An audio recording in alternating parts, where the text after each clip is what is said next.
Welcome to this week's edition of Black Authors Matter TV, where we interview the latest movers and shakers in the African American literary community.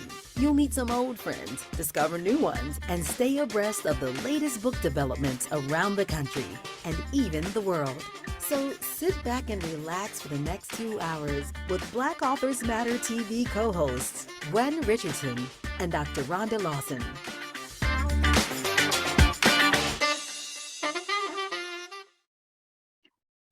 Good evening. It's October 18th, and you've reached Black Authors Matter TV. We are very excited because guess what? This is the week leading up to the National Black Book Festival. I'm Gwen Richardson, your host for tonight, along with my co-host, Dr. Rhonda Lawson, and I'm excited. Yeah, it starts in 2 days, so it's right upon us. And yes, it's going to be very exciting and very well attended. So tonight we don't have any books to give away because we want people to come to the festival and buy all the books they can. And so we're going to defer that, but we do have 2 videos from supporters of the festival, their authors, and we're going to show 2 of them at the beginning of this segment now, and then we're going to show one at the end of the first interview.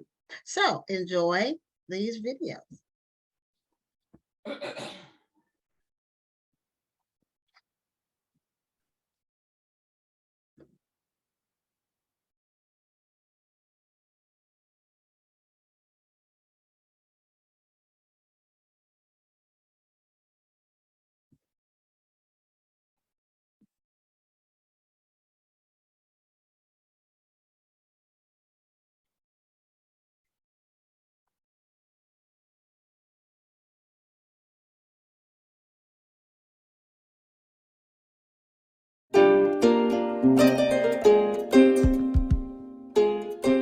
I've spent decades in Egypt and Ethiopia and Sudan looking at the ancient artifacts and the ancient objects left behind that our people left behind in stone.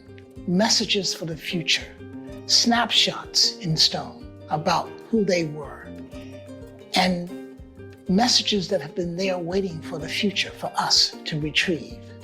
I invite you to come with me to the Blue Nile, to come with me and see the pictures in Sacred Nile that shows our legacy as a people of faith-making. This book, Sacred Nile, will change how you see history, change how you see yourselves, and change how you see the sacred agency of people who look like us. Come with me from Ethiopia to Egypt. Travel the Nile, travel the history, travel our place in time. Sacred Nile is the book that you've been waiting for.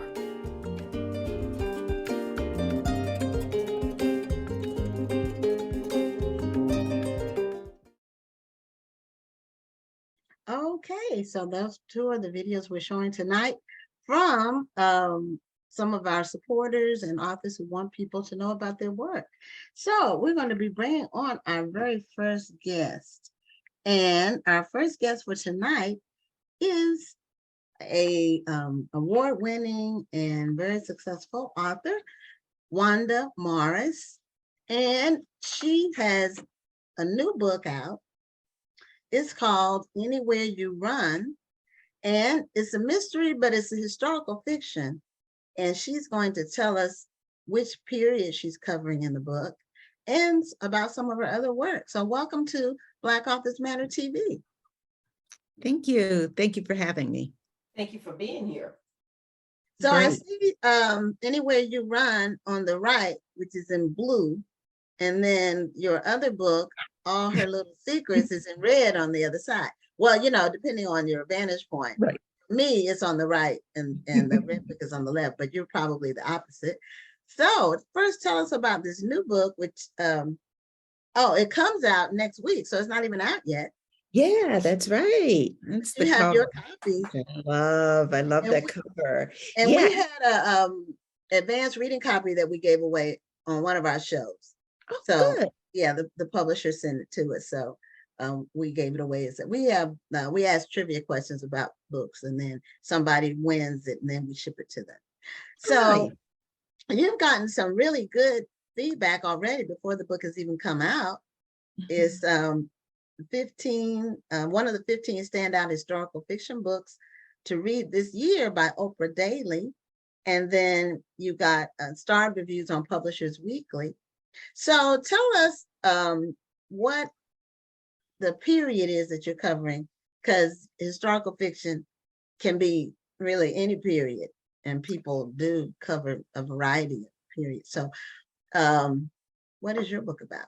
Yeah. So interestingly enough, when you talk about historical, the publishing industry considers anything more than 50 years ago historical. And I'm like, wow, okay, 50 years So ago. we just barely made it, some of us. Exactly. That doesn't seem historical to me, right?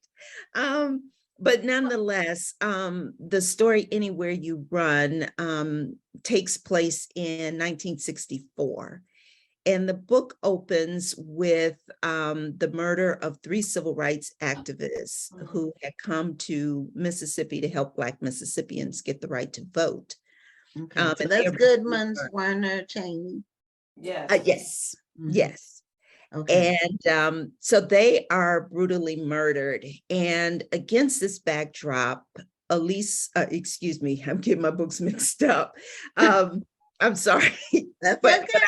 I'll talk about the reason why a little later in the program. But nonetheless, Violet Richards is brutally attacked, and she kills her attacker.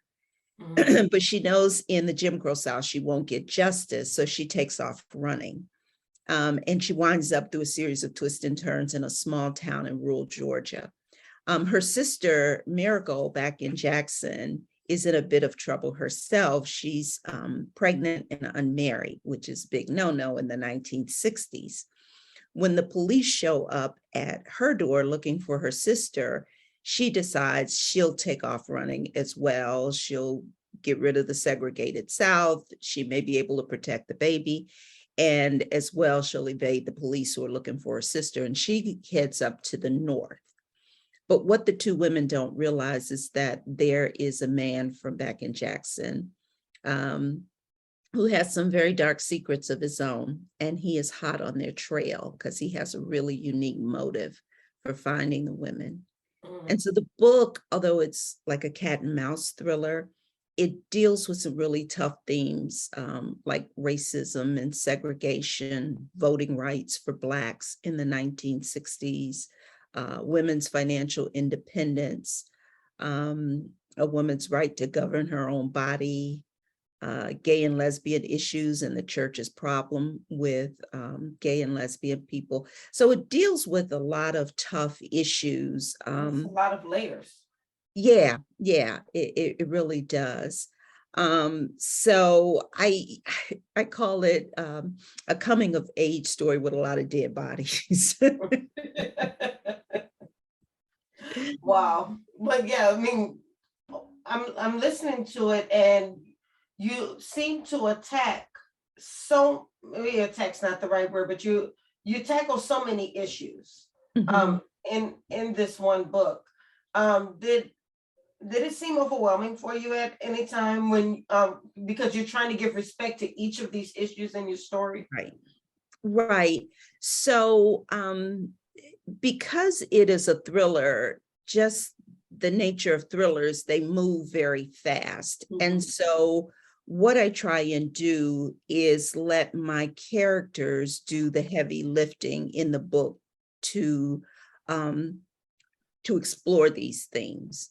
So rather than me kind of writing narrative about these themes, I have populated the book with characters who inhabit places, have issues going on in their life that deal with these themes, and then those characters intersect and conflict with one another. And I think that is how I am able to tackle so many issues without it becoming overwhelming. I let the characters do the heavy lifting.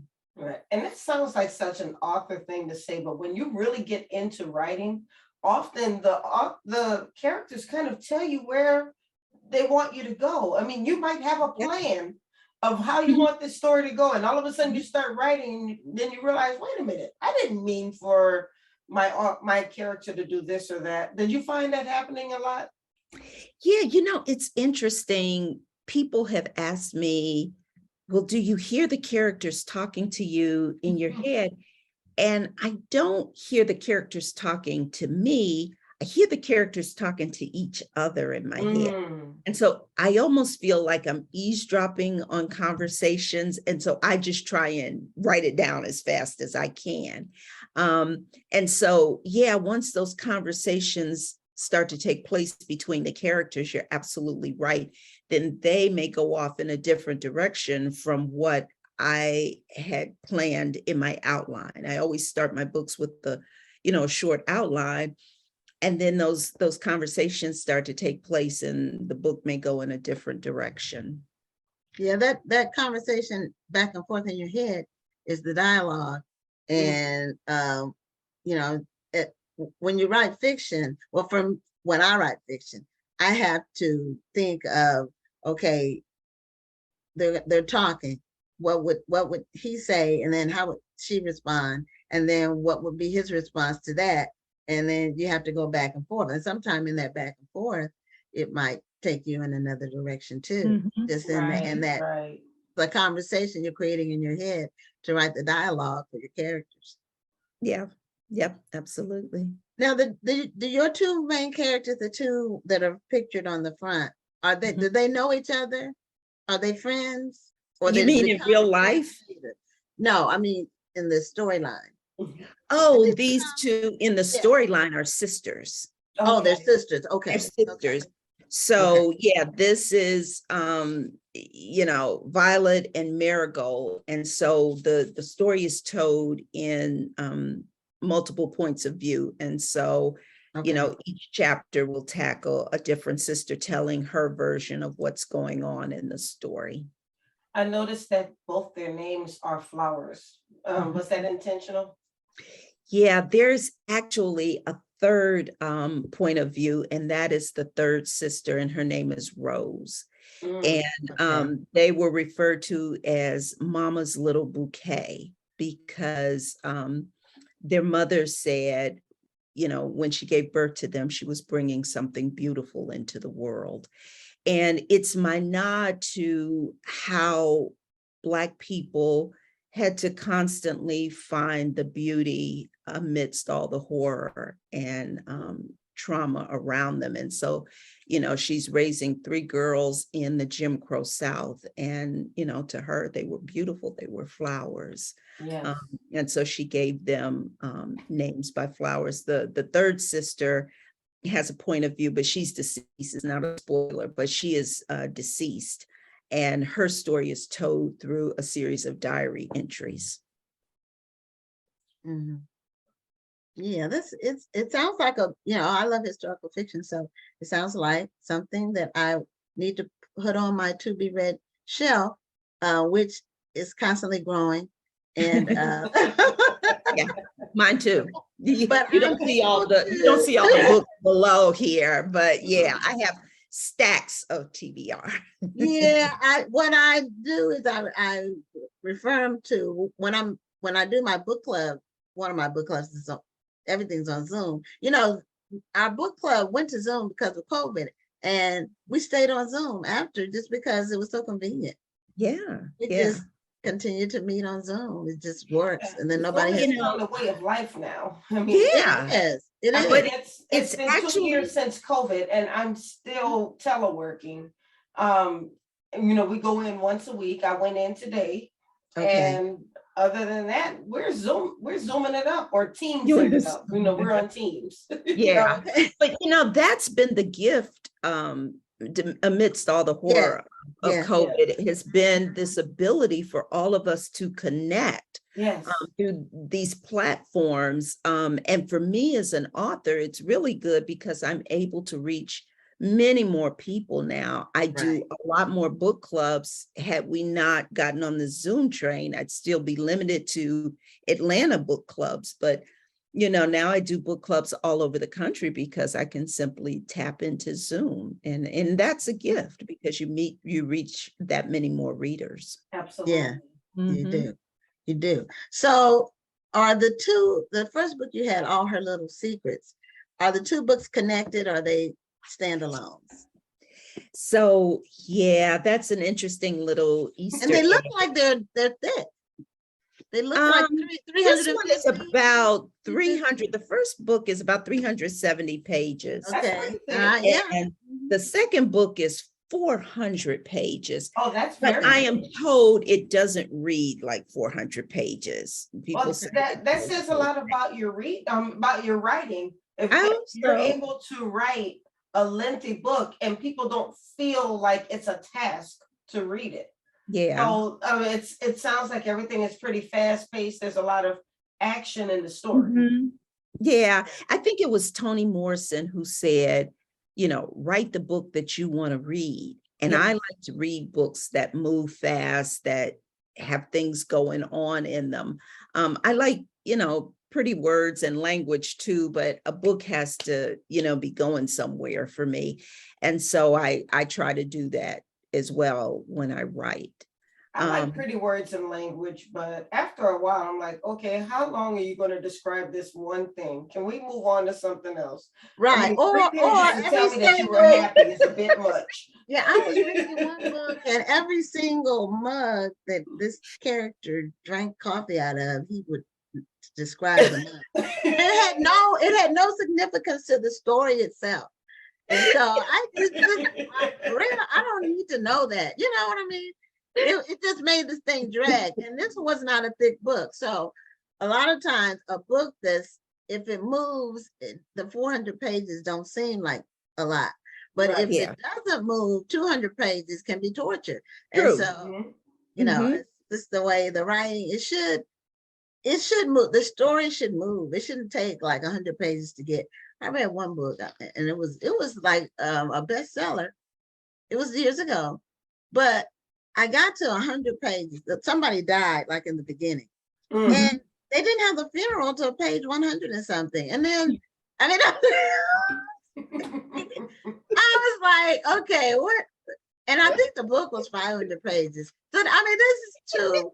It's not enough, and it wasn't like a lot of action was happening in the 100 pages. It was I think just, for me too, the reason why I like books that move fast is because my time is so limited. You know, I yeah, raised and 3 kids and working a job and Right. doing all this stuff. Right. And I love to read, but my time is limited. So I like a book to move so that I can say, right. yeah, you know, I finished that one, I can move on. But that's Yeah, and you want time to move to the next book. You want the Exactly. book to move so you can finish if you're gonna finish and right. move to the next book. If you're an avid reader like I am, I always have the next book up, and then I have the next 15 on my shelf, and it depends on, and I'm always adding. So it just depends on which one I get to. Well, I'll tell you this, you know, the world is changing when you're getting frustrated and impatient with audiobooks. Mm. I'm Wow. literally listening to a book. I'm like, okay, get to the point. I'm ready to move forward. Oh, okay. See, I thought people, well, I've never listened to a book, but I love audiobooks. I hear that. And I was Quan commented, I don't know if you saw his post the last 24 hours about audiobooks and how he was reading one and it just wasn't, you know, it wasn't moving. It wasn't, you know, he wasn't Well, getting anything out of it. the trick to audiobooks though is that you have to have a good reader. And not that they Yeah. can't read, but they have to be engaging. Yeah. And the book I'm currently listening to, I'm just not, the story may be good, but the person reading the story, they're not moving me. I mean, Mm. there's a very emotional scene.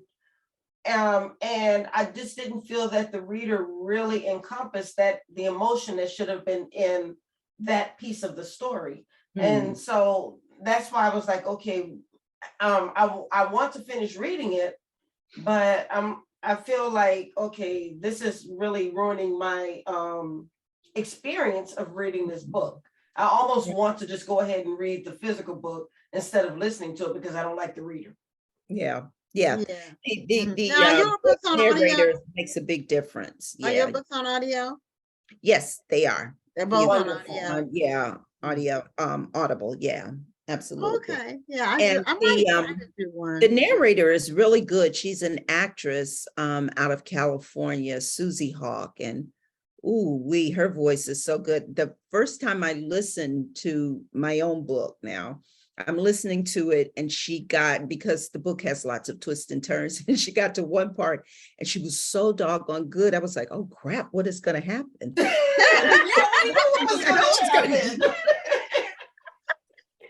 fine. That's great though. That's a testament. But so good. Yeah. Very good narration. So I love that. Now that is an engaging reader. I love Yes, that. she is really, really good. My goal is to put all of my books, not all of them, but the ones that are specifically mine, the novels, and maybe the one anthology. My goal is to go ahead and put them on audio in the next year. I'm just trying to decide if I want to rent a studio or if I just want to do it at home. But I just don't want to sound like I'm speaking inside of a can. Yeah. right. Yeah, I'm wondering if I ever listen to a book, what book would it be? Because I feel like it's almost like watching a movie. You need to read the book first. In my mind, maybe I need to listen to one. If you watch a movie before you read the book, it ruins the book to me. Because even if it doesn't stay completely true to the storyline, the arcs of the book. Normally. Yeah.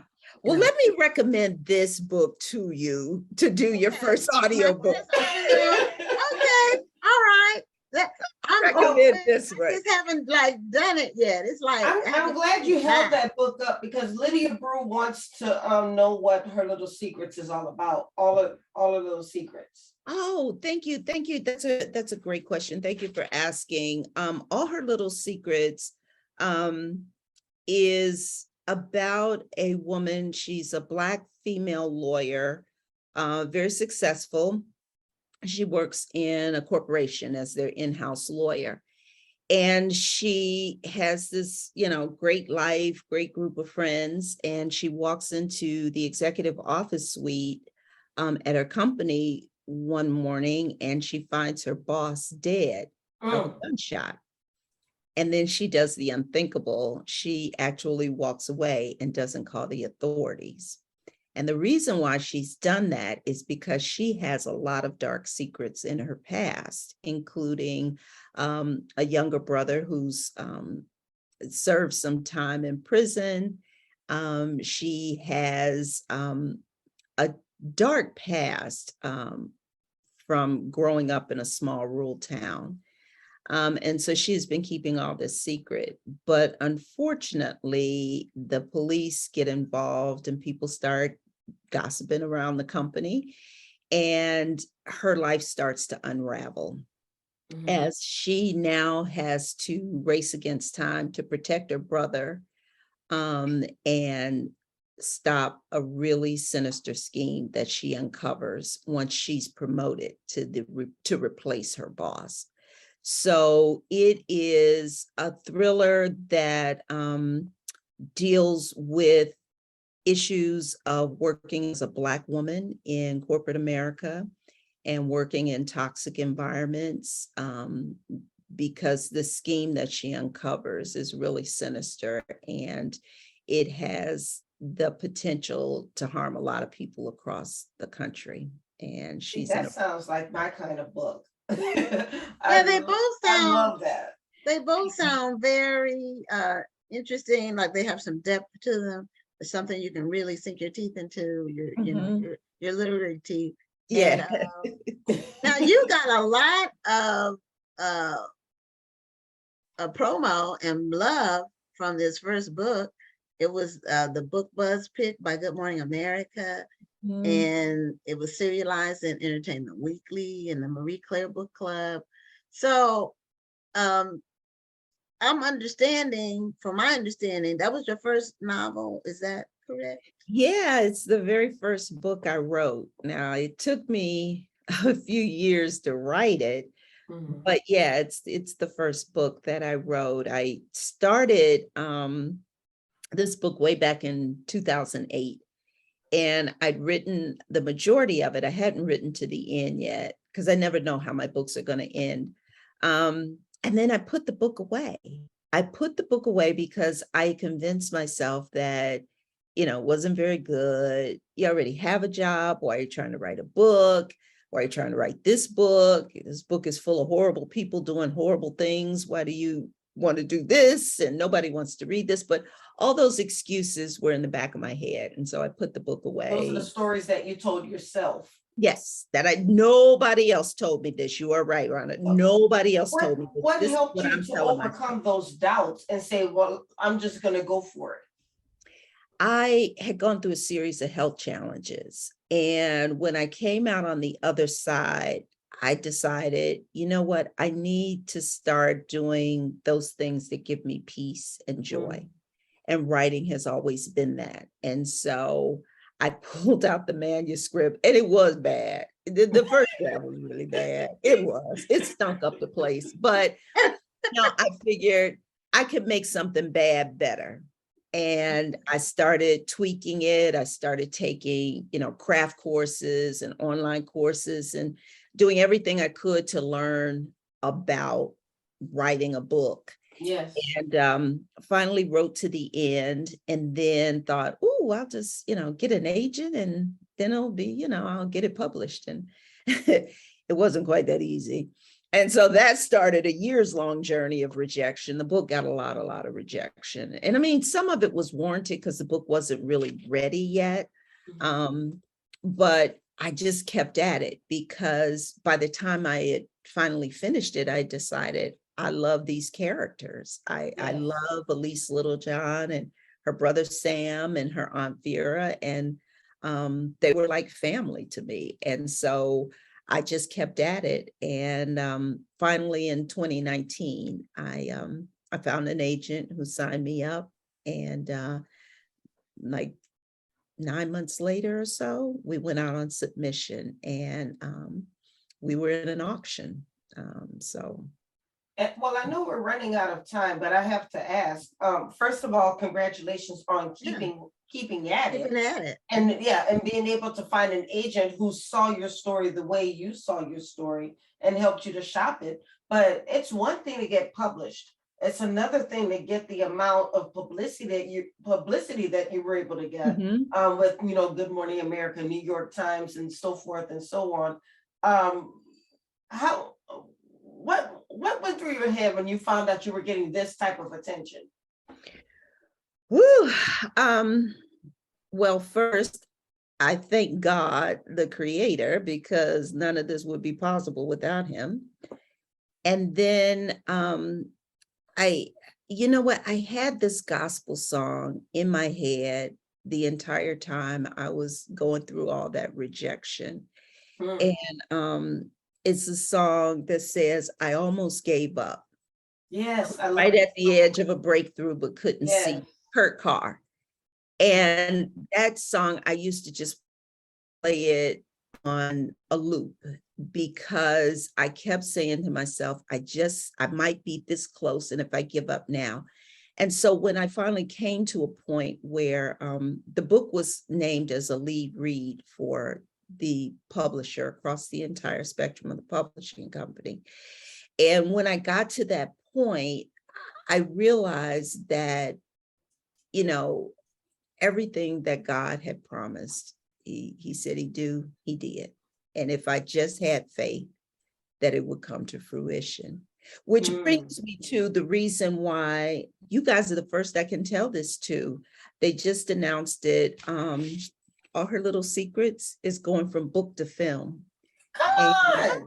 Yeah. Congratulations. Great. And it's just been announced. Uzo Aduba is going to be the executive producer and the actress. Congratulations. along with Denise Davis. And Denise Davis was the producer on Issa Rae's Insecure. So Okay, no, well, God is good. That's congratulations. huge. And we Thank have to end on that note because we're out of time, but that is amazing. And we want you all to get a copy of Wanda Morris's 2 books, All Her Little Secrets and Anywhere You Run. They're available everywhere. And thank you so much for being a guest on Black Authors. Thank you so much for having me, ladies. This has been real fun. Oh, I'm glad you enjoyed it, and we enjoyed having you here. Thank you so much. Take care. Blessings. And the Thank same to you. you. Thank you. Okay, so we have one more video that we said we were going to show at the end of the first interview. So we're going to do that, and then we'll be right back with our next guest, Dominique Okonkwo. All right.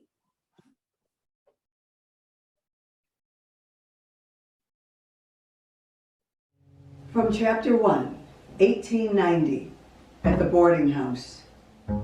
Several days later, in the late afternoon, Addie arrived at Tom Mitchell's door at the end of the hallway to clean his room. She knocked perfunctorily, and not expecting him to be there because it was not yet evening, she walked right in. Addie gasped when she saw Tom Mitchell sitting at his desk. She almost dropped the basket she held in her hand. If Mrs. Beatty finds out one of her boarders was still in his room when I entered, Addie quickly blurted out an apology. I'm sorry, Mr. Mitchell. I'll come back later. She immediately backed out of the room, ready to close the door. Nonsense, Tom Mitchell said, putting his pen in the inkwell as he spoke. You don't have to do that. You can straighten things up while I'm here. I'll be working at my desk. Yes, sir, she said. She glanced over her shoulder and looked down the hall to see if anyone was watching her, but no one was there. She re-entered his room, closing the door behind her. Addie tried to work as if she were alone in the room. She did not dare look over at Tom Mitchell as he sat at his desk. But she did not have to look at him to know that even though he was sitting there, he was not working. She could feel the force of his gaze upon her while she worked. He was staring at her while she moved around his room, and she knew it. She finished her work as quickly as she could. She just wanted to get out of that room and away from that man. Alone with a white man in one of her rooms? I just hope Mrs. Beatty never finds out. She'll have my job for sure. She quickly gathered Tom Mitchell's clothes up off the floor, his shirt and collar, his nightshirt and drawers, and filled the basket. There, now, I'm finished. She felt a wave of relief. Then, looking down at her basket, Addie walked toward the door. But just as she started to pass Tom Mitchell, he reached out from where he sat at his chair and grabbed her arm firmly. Addie gasped and briefly held her breath, her eyes fixed on the basket. Oh my God, her body tensed. What's he gonna do? What's he gonna do to me?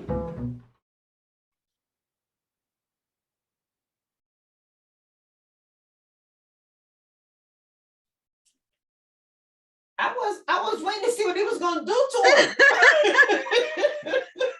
Well, she wants people to buy the book. That was Jean Alicia Elster, and she was reading from her book accompanied by a celloist. I don't know the name of the celloist, but go out and get How It Happens. That's what she wants you all to. She wanted to give you a taste. She did that. So to whet your appetite for the book. So we are excited to have our next guest, Dominique Okonkwo, and she was a finalist for the National Indie Excellence Awards. And I'm not sure exactly what category her book was in, but her book that she's going to talk about tonight is her children's book called The Adventures of Super Obi, and also her upcoming book release that she has. So Dominique, welcome to Black Authors Matter TV. Hi, ladies. Thanks for having me. Thank You're you for being welcome. here. Thank you. And that's your book behind you. That's my Correct. picture book behind me. Yep. Super Obi, based loosely off my son when he was that age. And my new release, which I'm taking pre-orders for now, which is a woman's daily prayer devotional. Okay, so the Adventures of Super Obi was the one that was the finalist for the National Indie Excellence Awards. And what category was it in? Do you remember? That it was for children's books. Children's books. Okay, well, that's wonderful. And can you pull it closer so we can see the cover a little? You have one, oh, you have one handy right there. Okay. Okay. And is that like an illustration of your son? Yeah, I mean, you'll see in the cover that there's like some scary shadows behind him, and it's really meant for bedtime because my son, when he was younger, he had such a hard time getting to bed at night. And he would make up all these things in his mind as far as what was happening in the house, noises that he heard, things that he thought he saw. And so I have to come in with him and comfort him and check under the bed and check in the closet, and we'd pray together, and it would calm his nerve. And he also had a blankie that he'd keep with him. So in the story, Super Obi is kind of experiencing the same things. He's put to bed by his mother, and then all these things start to happen. So the book introduces imagination. And at the end of the story, my stories are all faith-based. So there's a devotional on fear, and there is a prayer on, just asking for protection, from the perspective for a child. And it's an opportunity for parents to pray with their kids and just be able to, be comforted at night. So kids appreciate that part of the story. That's beautiful. How old is your son now? He is 14 now. I have a high schooler. Yeah, it took me about 10 years to get this story published. The journey has been very interesting because I wrote the story and I shelved it because I just didn't know what to do. And fast forward, there's so much more information out there now on how to get your stories published and how to do it the right way.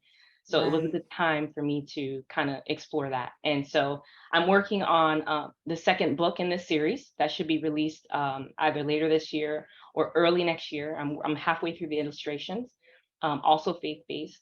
And I'm just excited because I'd love for these stories to just mirror Bernstein Bears or Curious George, where they feature a multicultural family and experiences that all kids can relate to. And it has, the messages that are in there, the morals that are biblical. So does your son feel kind of celebrity, or is he like, Mom, I can't believe you're doing this? I thought, and I'm recovering from a cold, but I thought he would be more embarrassed. Not at all. I mean, I've done speaking engagements, I've done local fairs and things like that, and he loves coming to events with me. He helps me if I'm, depending on where I'm at, I might do a craft activity with the kids, and he walks around and he helps the kids, create their super capes. And it's amazing because he jokes that I'm his favorite. I have 3 kids because I only wrote the story about him. And I said, well, you were the only one alive at the time that I wrote the story. So for book number 2, I had to put my daughters in it. I have an 11-year-old and a 6-year-old.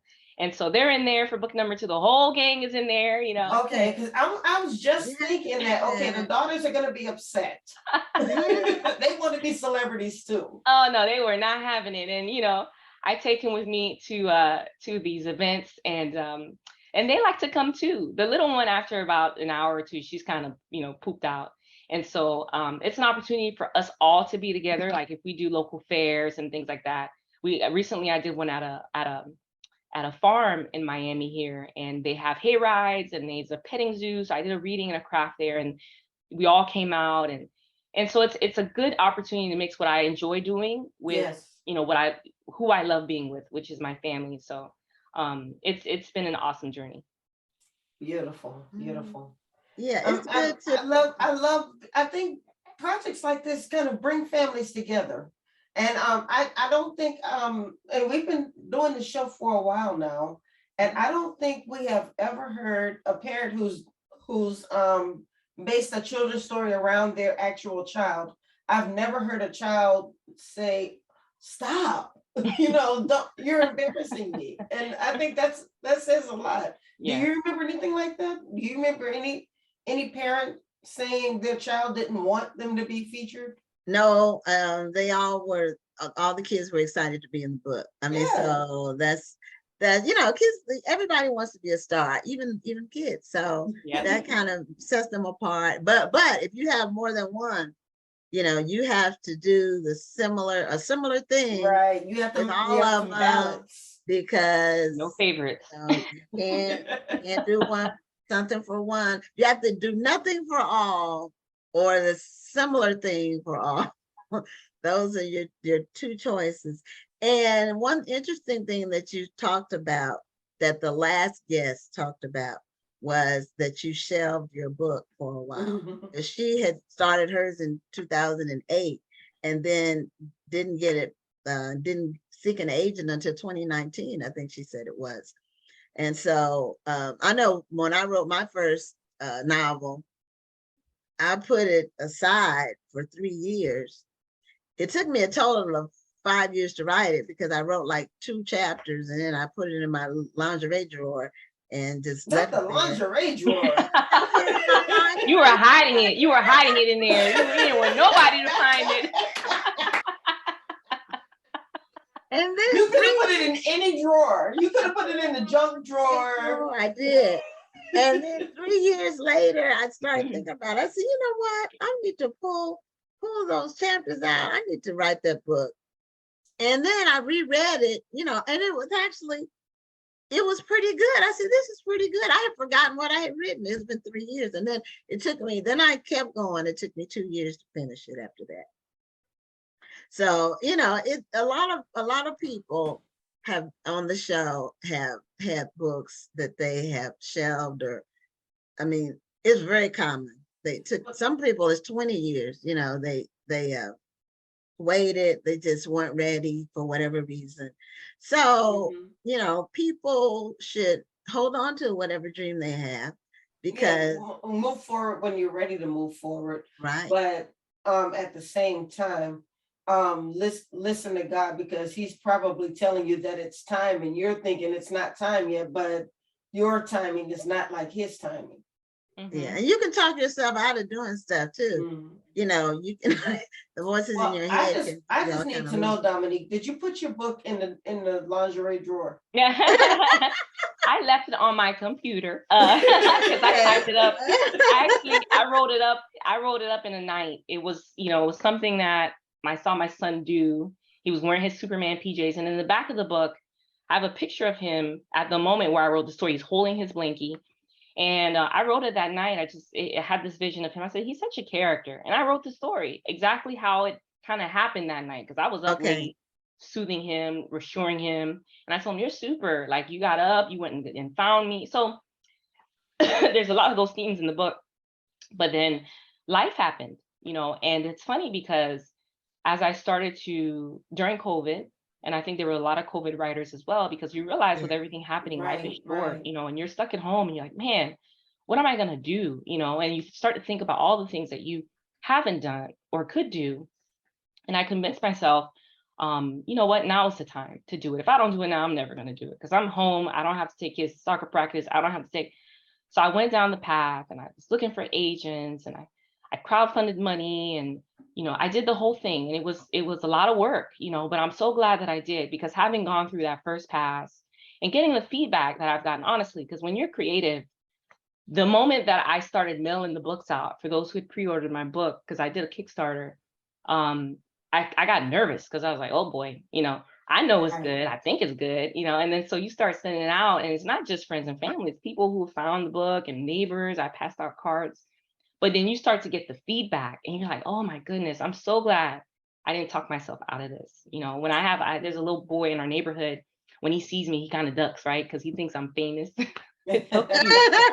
And his mom tells me, she's like, he wants to read your book. She's like, honestly, some nights I have to hide it because I'm tired of reading it. And I'm just like, oh my goodness, I love to hear that. And it's not the first time that I've heard it. So it's confirmation, like, man, I had a vision, someone's put on my heart to do. I shared it with people and they didn't understand it at first, but I persisted, and I prayed through it, and I stayed authentic through the process. And it's been a blessing, honestly. So I pray I can continue to write more books and continue to do this, because I really do enjoy it. Well, I wanted to ask you about the process for crowdfunding. I mean, I've met a number of authors who basically promoted their books through crowdfunding platforms. like Kickstarter. Mhm. How was that process for you? Because the difference between Kickstarter and GoFundMe Mhm. is that you have to set a goal and you have to reach that goal within a certain amount of time, or else you don't get anything. Yep. So how was that process for you, and how were you able to navigate that so you could reach your goal? Yeah, I mean, after querying about 60 agents, I think, or it was like 50 agents, and I had some that enjoyed the story, but they wanted me to take the prayer and devotional out of the end of the story. And I had to I was conflicted with that because that was the whole point, that these are faith-based stories. So I said, you know what, I'm just gonna do this on my own.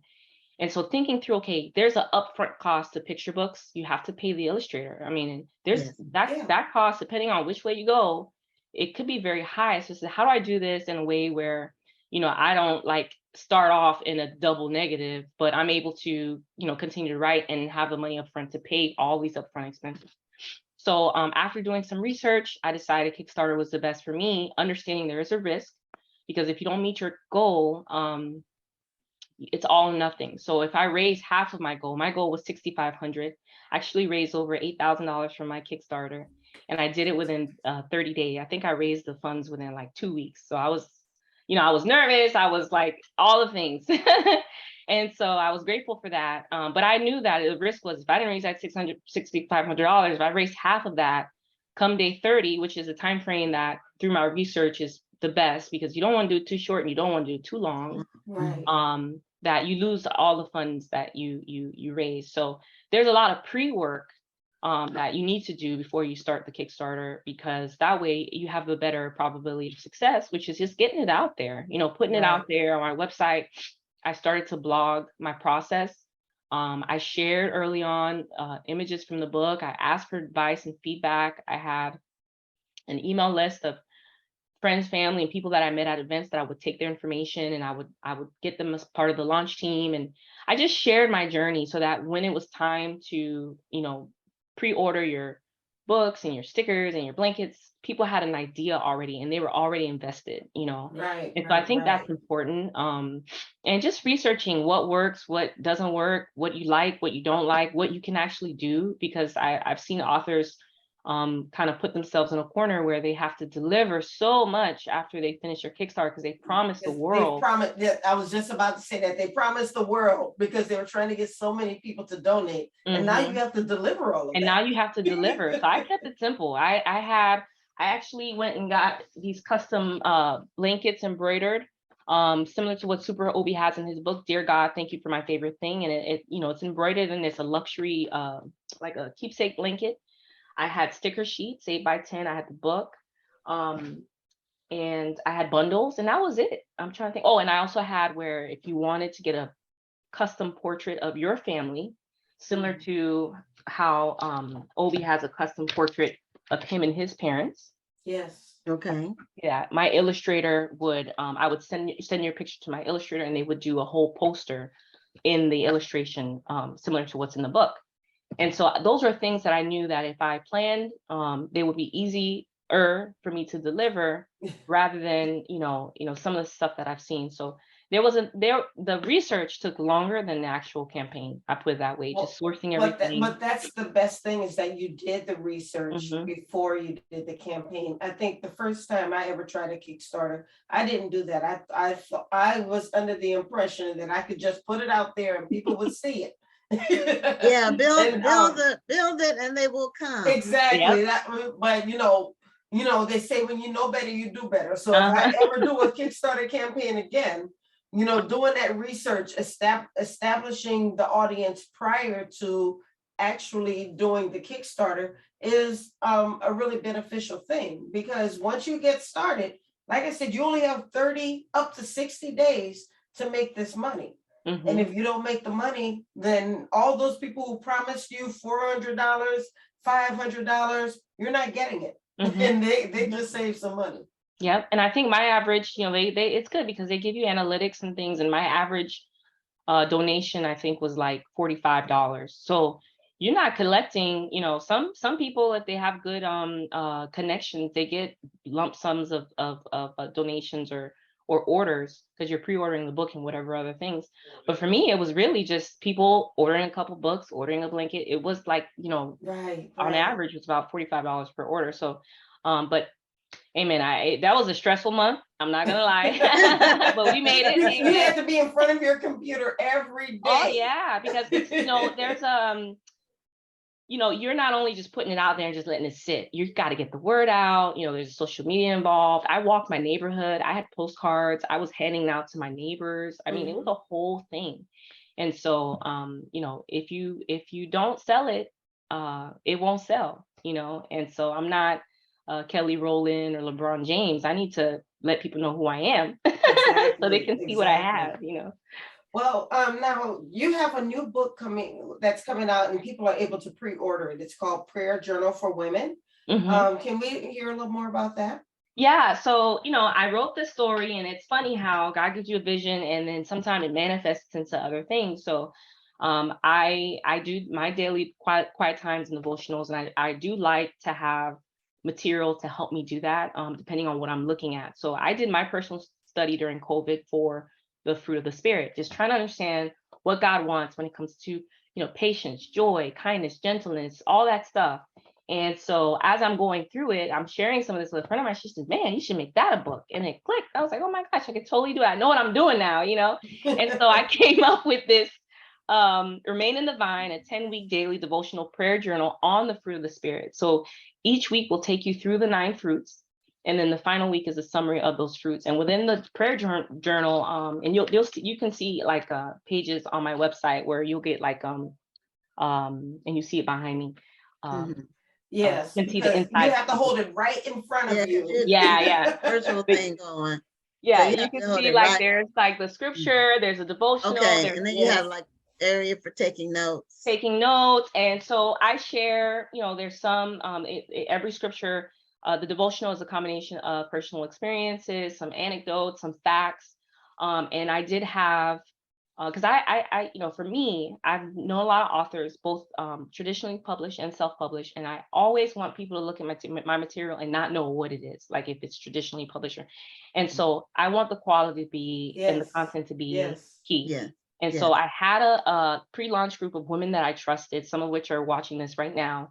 And women, ministry leaders, women from my church, friends of mine, people whose advice I trust. And I had them go through the devotionals just to make sure that the message was coming through. And the comments that I received from it was, again, confirmation. And I'm grateful for that. And I put that up on my website, prayerjournalforwomen.com. So you could see some of the testimonials from those who have received advanced copies of the book. So on that site, I am pre-ordering. You can pre-order the book now, and I'm offering gifts from the month of October for all pre-orders. So I'm adding little knickknacks with the book for those who pre-order, but that will officially launch in the first week of November. So you're not doing a Kickstarter campaign for this particular book? I'm not doing a Kickstarter campaign for this one. I think, well, the upfront costs for me, excuse me, on this book are lower because I actually designed the interior pages myself. Again, more research. And then I paid for a professional to design the cover. It's funny because I did design a cover just to see how it would come out. And I asked the designer, I said, can you do something like this? And when he came back with his samples, I was like, oh, that's way better. Sometimes you got to get professional help. Amen. You can't do everything by yourself. Okay. So I'm glad I did that. And but the interior pages, they love the design because I want it to be something that you open and it's pretty, it's nice, it's something you want to journal in. And so the upfront cost for me on this one is much lower because I did not have to pay an illustrator for 40 pages of illustration, full illustration, full color illustrations. So I didn't really need, the Kickstarter was because I needed support to get this vision and this dream going. Now that I kind of know what I'm doing and I was able to publish this on my own, I'm just taking those pre-orders and I have been receiving those pre-orders. So I'm grateful for that. And I'm just, I want to see how far God will take this. I think all of these things that are coming out, it's like, it is the right timing, and so I encourage anyone who is sitting on an idea and maybe not know, what to do. I mean, there is a plethora of information out there on Google. You would be surprised, always fact check, But there's so much more information out there today than there was 10 years ago. That is for sure. Yes, that's for sure. And a couple of things you mentioned, one about the illustrations for a children's book. A lot of people, children's books don't have a lot of words, but the illustrations are what make a children's book stand out or not stand out. Well, stand out in a good way or a bad way. You know, some people try to cut corners on the children's book illustrations, and they'll have their cousin do it or whatever. But that, unless your cousin is a top illustrator, and even then, sometimes you need to have someone who's detached from you, so that whatever feedback you give, you don't have to worry about them taking it personally. Yep. It's just a business transaction. Mm-hmm. So you can just keep it at that level, and it doesn't have an emotional tilt to it. So I know with the Kickstarter, one question I did have to want to ask, and when I was smiling when you asked about Kickstarter, Wanda, is because that was the question I was going to ask. And a lot of times we'll like answer a question the other one's thinking of. All that happens all the time. What were the elements of your Kickstarter? Like, what were you offering people for what they donated to it? Yeah, I think my tiers were, the lowest level was just an ebook, which was like $10. Okay. Even the pricing model, people have to do their research there because you have to consider shipping, cost of production, So then the one up from that, I offered the book itself. And then the one up from that, I offered like 2 books, a bundle. So it was a book, a blanket, and the sticker sheet. And then I offered, multiples of that. So I think I went 2x and then I went 4x. And then I had a bundle for teachers, which was like 5x. Oh, it was like 10x. And then on top of that, I had the portrait, if you wanted that done. And that was my most expensive package, which was $250 for the portrait and the bundle, which was a book, blanket, and a sticker sheet. And I got a few orders of that because people love the illustrations of the book, because I made sure that it was something that was high quality and something I could be proud of. And then I ordered add-ons. So if you ordered anything, once you check out, it asks you, do you want an extra blanket? Do you want an extra book? And there were also donations. So for lower cost, people could add on a donated book. So those were books that I gave to Christian schools and the libraries in Miami, Florida. And I posted that on my Instagram so that people could see here, those who donated, this is where your donations went. And so that's it. That's how I managed. I don't think it needs to be super intricate. I've seen all kind of things. I've seen people do dolls, and I've seen people do, I did my coloring and activity book after my Kickstarter. So I do have a coloring and activity book that goes along with book number 1. Because I didn't want to rush the process. I want to just focus on the book. But I've seen people try to do the book and the coloring book and the plush doll and the this and the that. And so I just tell everyone, make sure that whatever you offer is something that you can deliver on, in a reasonable amount of time. I've ordered Kickstarter books from other authors because I think, support kind of comes around. And I mean, since this time last year, I am still waiting on some books. Like I still have not received some books. That's a cautionary tale, right? Yeah, and I know because I've met people along this journey on Clubhouse and Instagram, and I think it's good to build a little community of authors, and you can ask each other questions and help each other out and things like that. And so, and I have a 6-year-old. My 2 older ones don't really, read those books. So it's so funny when things come in the mail. She knows now. She goes, "Mom, is that?" I said, "Oh, I got something for you." And she goes, "Oh, another book." And I'm like, "Well." But I just tell people, like, be come correct with your timelines, because if you say you're gonna get it out in 3 months, even if you say you're gonna get it out in 6 months, just try it. Now that COVID is, because that was a thing as far as production time, and but it's been a year on some of these books, but that's fine. I'm sure that there's just cause, but just keep those things in mind. Right. Okay. Well, where can people get copies of your books? So you can get everything is on my website, dominiqueokonkwo.com. The Super OB books, I have a direct link to that, superobbooks.com. And for the Okay. prayer journal, I have a direct link for that, prayerjournalforwomen.com. I'm most active on Instagram. My handle is @MiamiMotherhood because I'm in Miami and You I actually love have two motherhood. Instagram accounts. Which Yeah, one would you rather them go to though? you can go to the @MiamiMotherhood, and then from there, if they want to look at the Super OB Books account, just I post more on that one, just the pictures of all the kids that I meet and all the events that I do, because they're so cute. And so I wanted to have a separate spot for all of the little ones that I meet. And so, but my primary is Miami Motherhood, and I just I thank you guys for this time. I love talking about my books and my work. And you can reach out to me there if you have any other questions. All right. Well, thank you so much for joining us tonight. Thank you for sharing your story. Congratulations on all of your success. Thank you. Thank you so much. Yeah, wonderful. Okay, have a great evening. Bye, ladies. Bye-bye. Thank you. Have a great night. Okay, so for those of you who tuned in later or tuned in early, we want to reiterate that this weekend is the weekend of the National Black Book Festival. This is our 15th anniversary, and we were on a hiatus with 2 virtual events in 2020 and 2021, but we are back and it is going to be great. So if you are anywhere close to Houston, put it on your schedule, or just do something spontaneous if you hadn't thought about doing it. Then just come out. You can come out on Friday or Saturday. And if you want to know the hour-by-hour schedule, go to nationalblackbookfestival.com. And the hour is lots and lots going on. And we won't be live streaming very much at all, because we want people to come out. So Yes. we'll be doing a Yes, little bit, but we're come not out. announcing what we're doing. We're not announcing what we're going to be doing. So Come out. you don't know. We want people to come out. So we want to see your lovely faces, because we haven't seen people, gathering together at one time at a book event in a while. So we have our final 2 guests are both named Keith.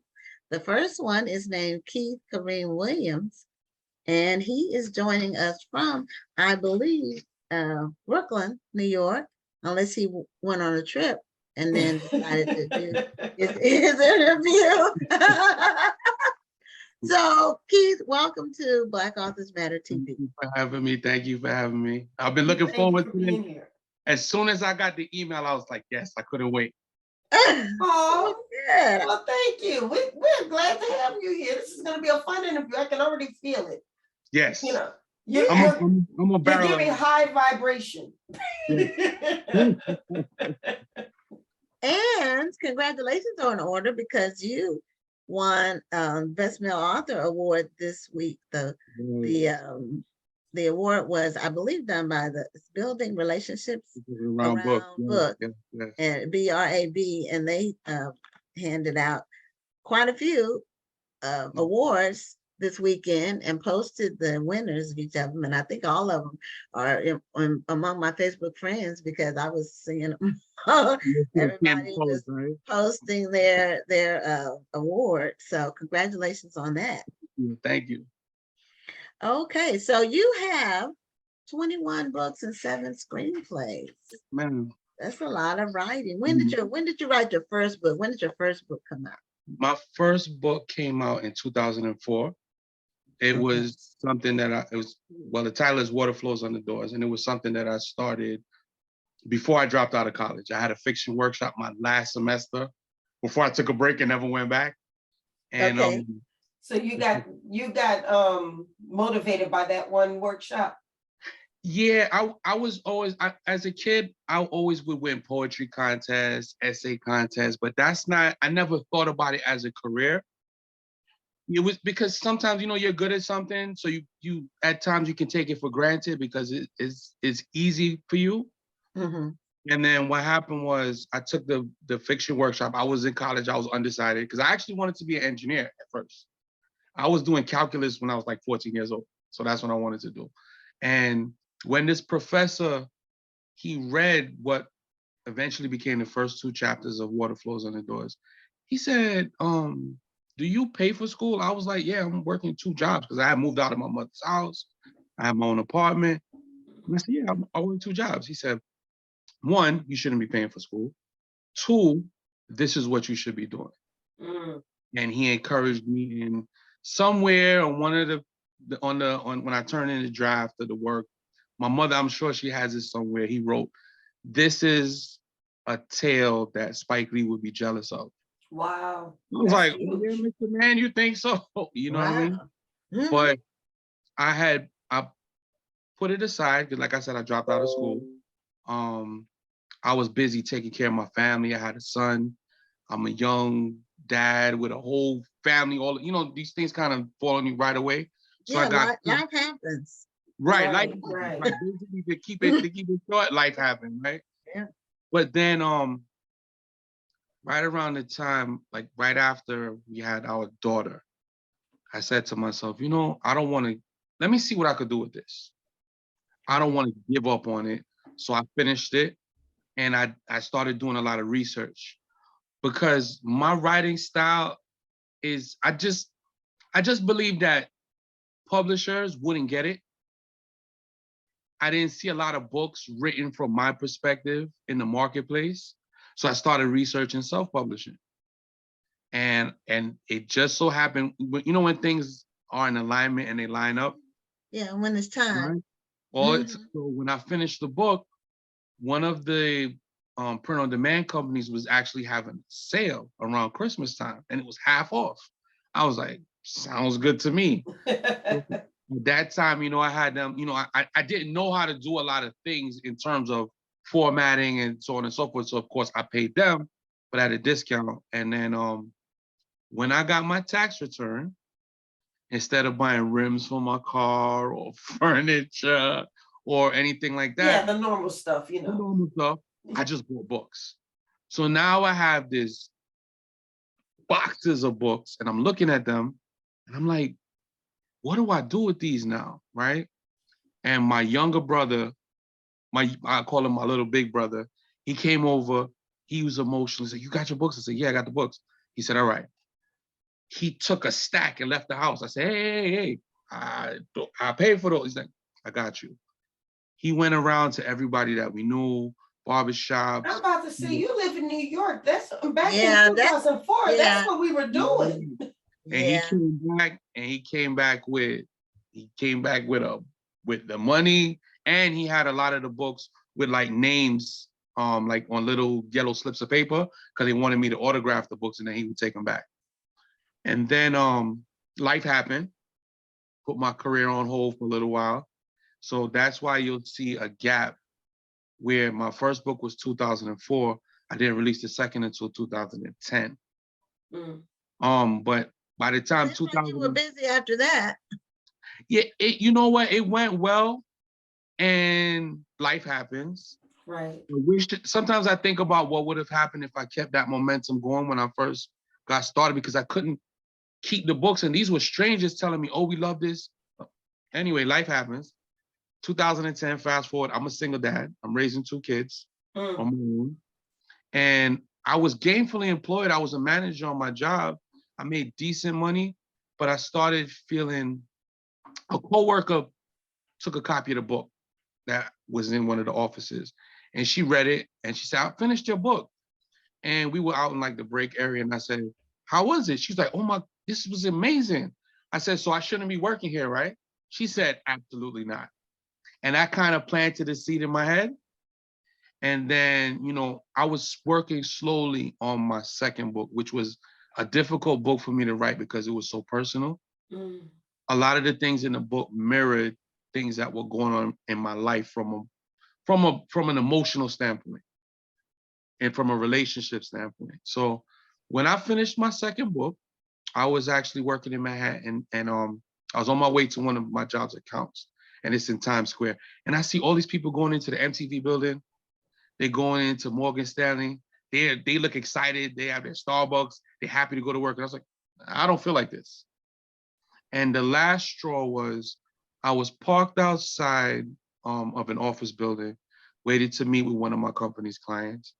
and I saw a man walking his daughter to school, talking to her. And I said, you know, I left the house so early this morning that I didn't even really get to, because I would take my kids by my aunt and they'd be half asleep and I just go to work. I didn't get to have breakfast with my kids. I didn't get to walk them to school. And I wanted that, right? So I wanted to be in control of my time. Yes. So right then and there on the spot, I wrote in the company BlackBerry. We all had, you know, the job BlackBerry.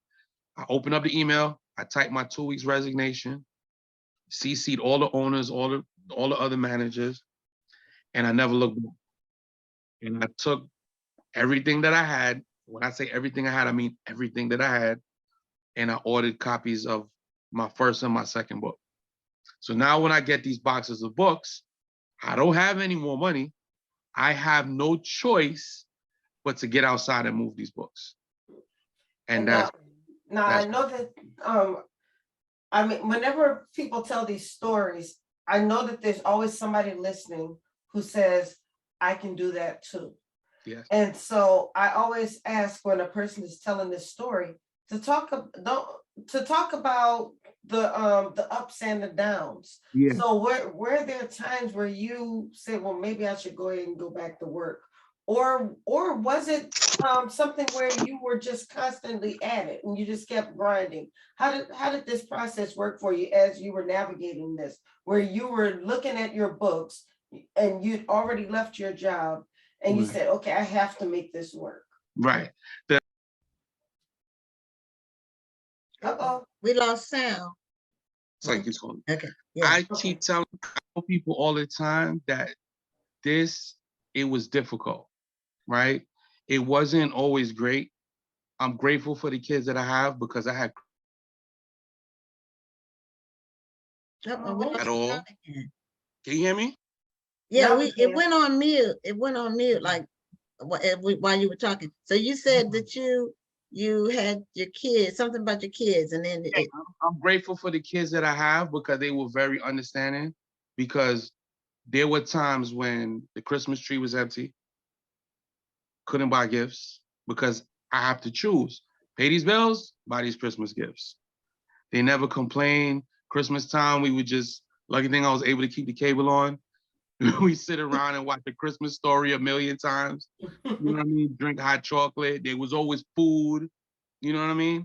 But it's not always easy. And there were times when I would go out and be out from early in the morning to late at night and not sell not one single book. Right? Then you go home and you sit down and you say to yourself, man, I got bills to pay. How is this going to work? But then go out the next day and within an hour and a half, sell everything. So there was a time when I was doubting, like, my kids were getting older. Things get more expensive, believe it or not, as they get older. It's not as easy to, and I was talking to a lady, right? They want more expensive things. Like, yeah. The older they get, the more expensive their wants are. Right. So I was out and it was winter, because I do this. I tell people, look, I'm not saying it's easy because I do it winter, spring, summer, fall. Winter time, they ask me, you do it in the winter? Yeah, I just get a heavier coat. The only thing will stop me is rain or snow. That's it. Otherwise, I'm outside. And I was really feeling it like this. Sometimes you will, I tell everybody, you will hit a point where you say to yourself, man, it's just easier if I just go back and get a regular job and you get the consistent paycheck. And I was talking to a lady who had just bought a book from me, and she saw that I was a little bit off because she'd see me there a few times. And I said, well, sometimes I get a little nervous if I made the right choice. And she said, baby, listen, do you have faith in what you're doing? I said, yes. She said, faith and fear can't exist in the same space. That's true. So with knowing that, even in how I would speak, like I've come across other entrepreneurs outside pushing my product, selling my books, and another older gentleman, he said, how's your day going? I said, oh man, it's kind of a bad day. He said, no, never say that. Every day is a good day. You have to speak these things. And what's funny that he said that is I said, all right, OG, okay. And a lady came out the train station with her son, and she said, oh, these are your books? Because I also had to learn how to pitch to people. Yeah. Mhm. Because when I'm out with just my table of books, and they just assume that I'm just a book vendor. But when I tell people, no, these are my books that I wrote. You wrote all these books, and so you also have to learn. Every author is different. My method may not work, but you have to know yourself and do your technique has to suit your personality. And so I just started being like how I am in my regular life. Just have conversations with people, explain to them what I'm doing. And what I'm most proud of is that I've had people that's, I don't really read like that. I haven't really read since high school, but you know what? I respect what you're doing. Let me buy a copy. And then they'll see me again and buy a copy of everything on the table. So I take pride in that. And like, even through the pandemic, I had people messaging me, I haven't seen you. And I'm like, well, people are dying. I can't come outside. But you guys can still order books from me, so Right. yeah. So Well, a couple of things that you mentioned, I want to just sure. relate to and encourage you and those out there who are watching, because people always tell me they get inspired and encouraged by the show, just by the different people. And last week, last week we celebrated our 400th guest. So the show is 2 years old, a little bit over 2 years old, and we've interviewed over 400 people. So we've had a lot of people with a lot of life experiences that they share. And when you have children and you're an entrepreneur, and sometimes, because I've been one for many years, sometimes your money's short. People think when you're in business for yourself, you can work when you want to. No, you work all the time. All the time. Yep. This is the one thing where people will leave a 9-to-5 job to work 24 hours a day. Yeah. That's what you until you get to a point where you can take a vacation, you might not be able to take one for years. My vacation time is when I gotta go to a book event out of town, and I find little stuff to do while I'm out there. But there is no vacation for me, really. Yeah, right. It was years before we had a vacation. We had our bookstore when we did that part for 5 years before we took a vacation. So I just tell people, but I was in business before. So I'm a perpetual entrepreneur since 25. So, and when I married my husband, I was 34. So that I was an entrepreneur before. In fact, I met him at a business conference. So we both were business oriented. But spending time with your children, and your children will remember those times. And it's not the money or the lack thereof, because money cannot replace your presence. So I tell people that. And children, when you're an entrepreneur, your children see what you're doing. And even though you don't realize, my daughter's 26, and she'll tell me things that she remembers. I didn't know she was paying attention.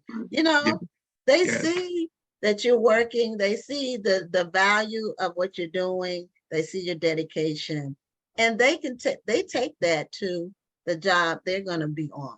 They take those same values to the workplace, and they become great employees or entrepreneurs themselves if that's what they want.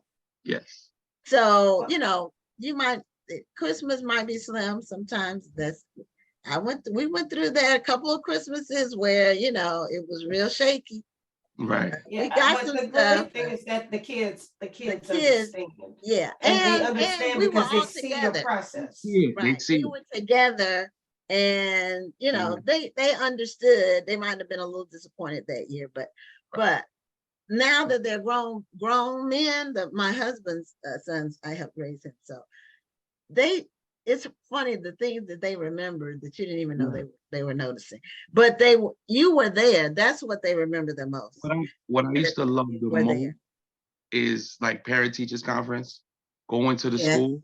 Yeah. And as soon as I walk in the building and they see me with my kids, they're like, oh, you're Kaylee's dad, you're Kai's dad, you're the author. I'm like, yes, that's me. And they used to really act like I was a rock star. Like they go to school and they brag. There was a moment where my niece was in high school, and I I forgot how it came about, but one of her classmates saw her on the computer looking at something, like I think I was releasing a book. And he said, "Hey, mom, that's your uncle?" And she's like, "Yeah." He's like, my mother knows him."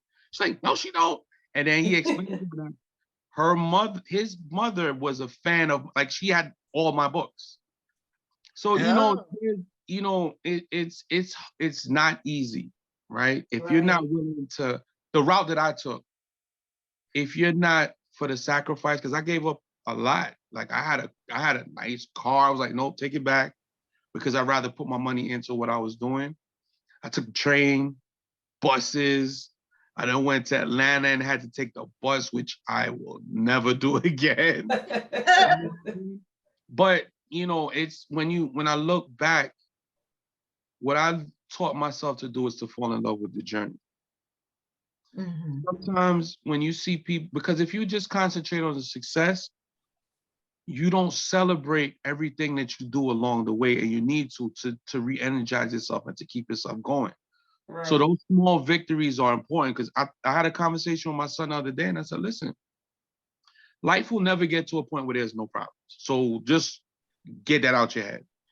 This plane of existence is not like that. There's always going to be something, an obstacle, something in your way, something that doesn't work out. But in terms of your career, you have to fall in love with the journey, the day-to-day, the Mhm. grind of it. And you set smaller goals on your way to the bigger ones. So I don't care if it's just somebody sending me an email, or every time I release a new book and I get that first shipment, I still get that same feeling as when I open that first box. You're Yes. right. And every Yes. time you have a new book out, I it love I opening a love that. box and seeing I Yeah. it's created like this. a new baby. Yeah. What one thing I did want to touch on before our interview ends is you mentioned being a single father. Yeah. When I started my writing journey back in 2003, 2004 as well.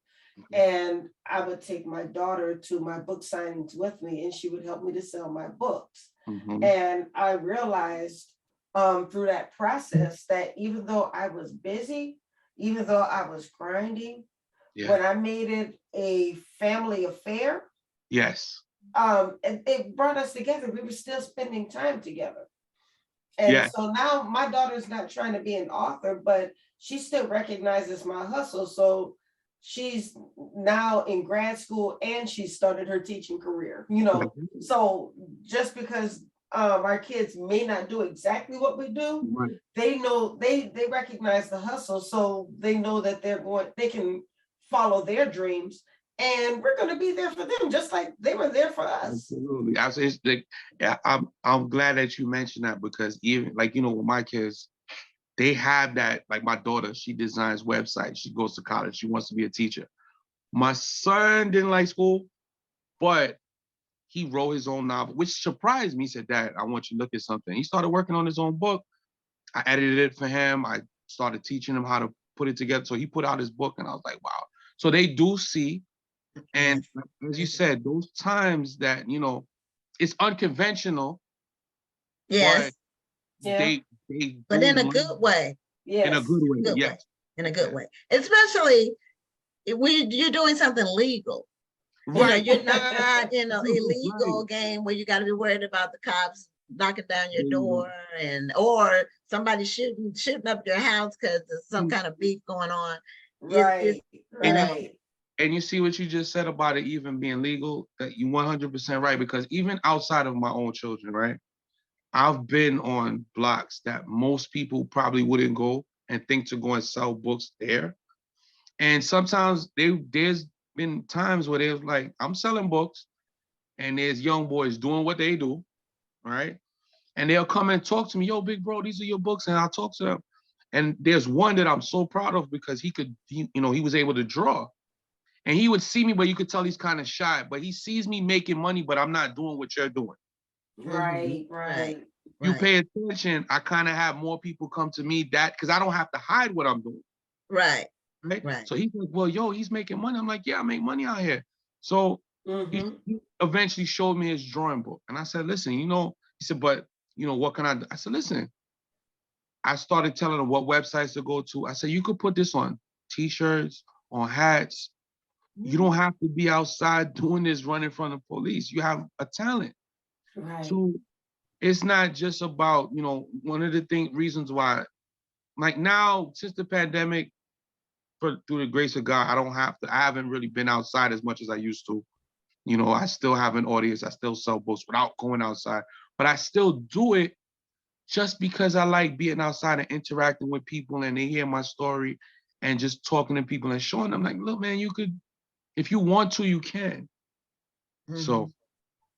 Yeah, meeting the reading public is important, even after you have multiple books, because you get feedback, you get new feedback. Sometimes you get new ideas. Sometimes people will give you an idea for your next book. You get, you know, just they might not even realize that they're giving you an idea for your next book. It actually taught me to be more open-minded in terms of who I even market to, right? Because I write in many different genres. So I have, you know, just dramas, I have romance, I have erotica. So one day a pastor bought a book from me. So I gave her more of like one of my motivational books, things like that with like poems. And so another young lady came to the table and she wanted to buy something spicy. She wanted erotica. I'm picking an erotic book to her, tell her everything that's in it. So the lady pastor stood there and she said, young man, why did you not try to sell me that book? I was okay. She's like, baby, I have kids. It's fine. I said, well, you could take one of these too. You know what I mean? So I'm not, you know, you never know. Yeah, so right? So yeah. You're right. But I have a lot of fun going out and interacting with people and talking to readers, and it's fun. Now, I have a question that I've always wondered about the people who sell books in New York on the street. How much does a table cost? Ain't no table cost. That's what I was about to say. You had to have a license. You don't have to have a license? No, not for, I got one just because I'm not going to get into the police in New York, but I applied for a vendor's license just to show it to them if they harass me. Because there was a time they would harass you, like, do you ever, you don't need it because you're selling literature. Oh. Bags or purses or watches or anything like that. So I have a little table that me and this table, I won't throw it out. Me and that little table been on a lot of adventures, on a lot of different blocks. And it's, you know, I go to different areas. Sometimes I go places where most people aren't. You know, most people would try to go to like a major shopping area, things like that. Sometimes I'll go on a slow block. As long as I have foot traffic, I'm fine. Because sometimes you go to like, say, a shopping area, you think, you know, you would do better. No, people are, no, I'm on my way to buy sneakers. I'm on my way to buy a shirt. I park up on the block. I set up my table on the block with a museum. It's just me. I'm going on. So I'm the center of attention. And, you know, so. That's a good strategy. I thought it was okay. I didn't know that you could just.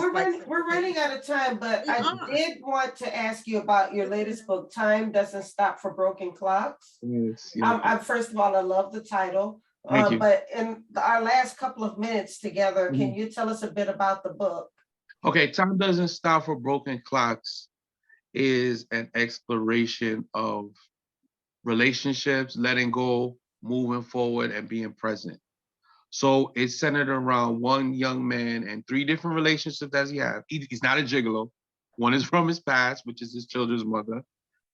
One was another woman that he was trying to form a relationship with, and then a new woman that came into his life. So it's just about, you know, knowing what to let go. And the crazy thing about that book, real quick, because I know we run out of time, that book was my favorite to write because I couldn't tell if I was writing, if things were happening because I was writing it, or was I writing what was happening? It got real murky, but I love that book. I poured a lot of myself into that book. So if anybody want to know about me, yeah, read that one. Do you have a copy of it with you?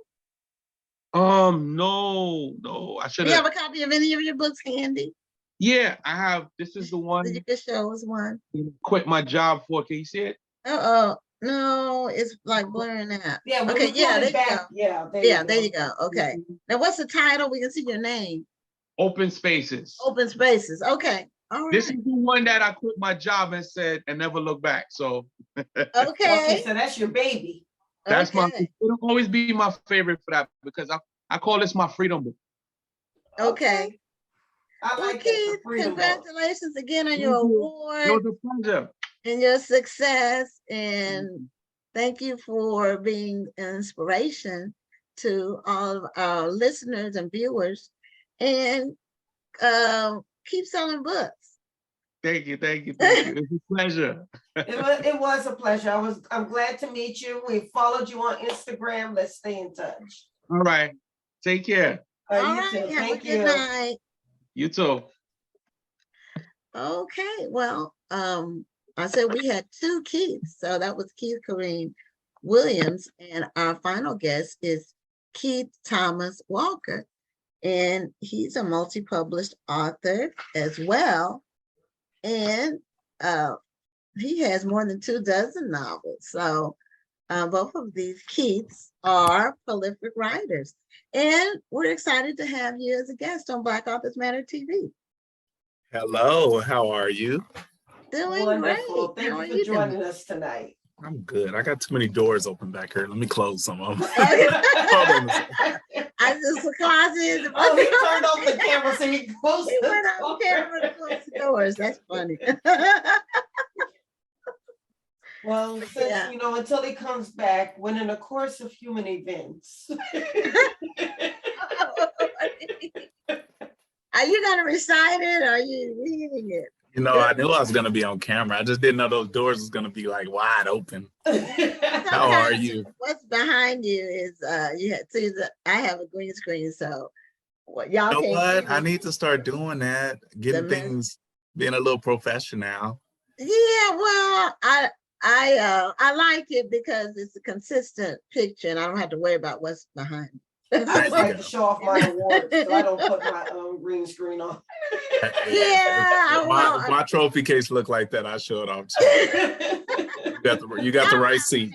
Yeah, I don't have one at home. All my stuff like that is at the office. So, and I do the show from home. So, but Keith, I think we met, I believe. I went to Houston. I met you in Houston at the book festival. Yes, it was the But book it's festival. been a long time ago. It's been years. It's been over Like 5 it might have years. been the okay. Wow. Were we at Fallbrook Church or were we at the Yes. hotel?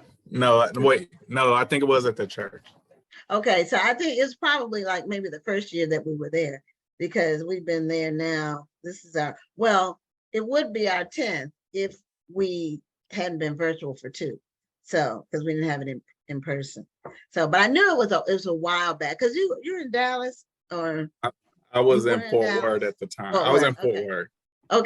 Okay. And I think you only had like 1 or 2 books then, or so you were just getting started, I think. I was just getting started, but I think I had like 10. I was already 10. You were at 10? titles. Oh, wow. Okay. Well, Okay. and you, How many now books you do you have now? I don't know. It's over 30 for sure. It's like 34. 34, 35. Okay. Really? Wow. Yes, You I've been really getting been up there. It's almost a few dozen. So you really like this? You know, I used to be a lot more prolific than I am nowadays. My career is kind of getting into my writing time, but I still try to put out at least one a year at least. But back in the day, back when I was at your festival, I was doing 3 or 4 a year every year. Okay. So how do you find time to do all of this writing? Are you a full-time writer? No, I'm not a full-time writer. And back when I was writing like that, I was fortunate because I worked the night shift in my job and it was an office job and it got really slow. And I was just writing my little tail off every chance I got. Okay. Now though, I went back to teaching in 2018 and I worked my way up the ranks. And now I'm in school. I'm a campus coordinator and my time is limited. So now I do most of my writing during the summer. Oh, okay. So But I can still knock out a book in one summer. So you write You're in the urban genre, also I've mystery, written all urban, genres. I write urban. romance, I've done murder, Christmas, mystery, So what's your favorite? detective, poetry. poetry, contemporary romance, young adult. I've done some poetry. My favorite, I like mysteries now, but I like urban too. So I think when I get an urban mystery, that's probably, well, I don't know. I don't know. Not necessarily, it doesn't have to be urban. I can't pin myself down because every time I I wrote a sweet romance. It was almost sweet, but then I ended up doing it. But I could go either way. And I don't know. When I get a thought in my head, I, I, I don't know. If I had to pick my two top genres, I guess I'd pick urban romance and Well, murder. Tony Benita said your best is romance. I think she likes your romance. But romance is gonna be in all the books. But if she means contemporary romance or urban romance, yeah, I do love that genre. And you have a book called Harlot. Yes, I have a book called Harlot. That book Okay, well, is Sharon said that's her favorite. okay. That book is yes, I know that's Sharon's favorite, and that book is pretty wild. Yes. Oh, Okay. I'm seeing okay. that cover because the font is like a script or is not your serif or sans serif. It seems like The the hard. cover for Harlot. Isn't it like the font is an off a different font? That may be the first one or the second one, but I had to redo Harlot's cover. So Harlot, what's on it right now? Because I had to get my books back from my old publisher. It was a big ordeal. Right now, Harlot has a church and a pastor who seems to be not happy with himself. And Oh, we is got that the kind of and hard? we got the harlot standing in the back. Okay. Well, what gave you the writing bug? Like, when did you know that you had the first inkling? Were you a kid, or were you a young man? When No, did you? it started when I was a kid, and it was my mom. She used to read a lot, but she read horror, so she read Stephen King. And when I was in the fifth or sixth grade, I started reading some of her books. And I remember the first book I read, it was a huge book. It still is a huge book, but at the time it was a huge book. And I never really thought I'm going to finish this book, but I picked it up and it was Cujo. And I read that book and it scared the hell out of me. Of And course I it did. remember That was a scary book. The that movie book was scary. I never read that the book was book. very The book scary. I'll is never it? forget it. How many pages is it? I mean, like It was like 300 estimate. some pages, and I was just a little Okay. kid. And I Oh, remember okay. after So you were reading it, afraid of dogs were you afraid of dogs for a long exactly, time? that's what I was about to say. I was scared of dogs for the longest, but what really got me about this book is I was looking at the guy on the back, and it was just this white guy who I never, I knew I'd never meet him, and I was nothing like him. He was way in Maine somewhere, but it struck me, even at that age, that the fact that he could make me feel all these different feelings just with words, that was magical to me. So I think Yeah.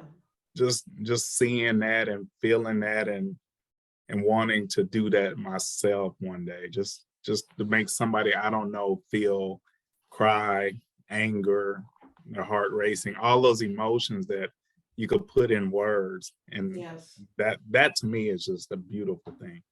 So I think that's when I got the bug, way back in the fifth grade. Yeah, Oh, that'll do it. I mean, I think it's a gift to be able to write something that takes people through that gamut of Yes, emotions, yeah. especially when it comes to fear. When you're reading a book and somebody makes a sound and you're like, oh, Mhm. because that book took you through that roller coaster ride. I mean, I think that's true talent. And I would say the thing that really nailed it in was the same year our teacher told us to go write a poem. It was just a vague assignment. It could be about whatever we want. And I remember I was in the fifth grade. I'll never forget this teacher, but I went home and I wrote a poem. It was called Man of the House. And it was just about this kid who had to go to his dad's funeral. And it was just a random poem. I don't know where I got the idea, but I do remember that after I turned it in the next day, the teacher, after class, she asked me to stay back. And she said that she wanted to let me know that my poem really touched her. And she was sorry for what I went through. She was just sorry that I lost my dad. And I was like, my dad's alive. He's at home. What are you talking about? She's like, so, well, your poem, I mean, all that stuff that you wrote. I was like, well, I just made that up. You said it could be about whatever we want. And she told me, she looked at me in the eyes and she told me, she said, Keith, the fact that you wrote this at your age, and it was so deep that I actually felt it and believed your dad had to be dead for you to write this. She said, that's amazing. You have a gift. And she told me that. And I was in the 5th grade. And I will never forget that. That's a wonderful thing when even as adults, we can look back and we can remember the teacher whose encouragement set us on a certain path. Yes. Yeah, Rashonda Tate Billingsley tells that story. I don't know if she still tells it, but years ago she told about how she was a kid writing, and she would take something she saw on the news and she made it into a story, but it was like an essay in school. And her teacher called her mom and was concerned about the drive-by shootings and all of that. And her mom was like, drive-bys? We don't have anything going on like that. And she made it seem like it was her reality. And that was kind of when she knew she had, the gift of the bug. But a lot of times writers, even as kids, I know, I won writing contests when I was a kid. That was just something that, you get some sort of confirmation or affirmation as a young writer. If it's a gift like that you have as a kid, some people acquire it later on. They just kind of pick it up and they're still really good at it. But a lot of times, if you have the writing bug as a kid, you will get constant reinforcements just by from your teachers and other people in the community. I know when I was in school, if it required a paper being written, it was an A for me. And that's me too. That's still me. Yeah, if I can write a paper, I always said that. I'm like, I can get through school. I'm not a numbers person. I'm a words person. So when it comes to words, I will write a 4-page paper in one day. I will make an A on it because I write. But when I had to take that statistics class, I struggled. That's numbers.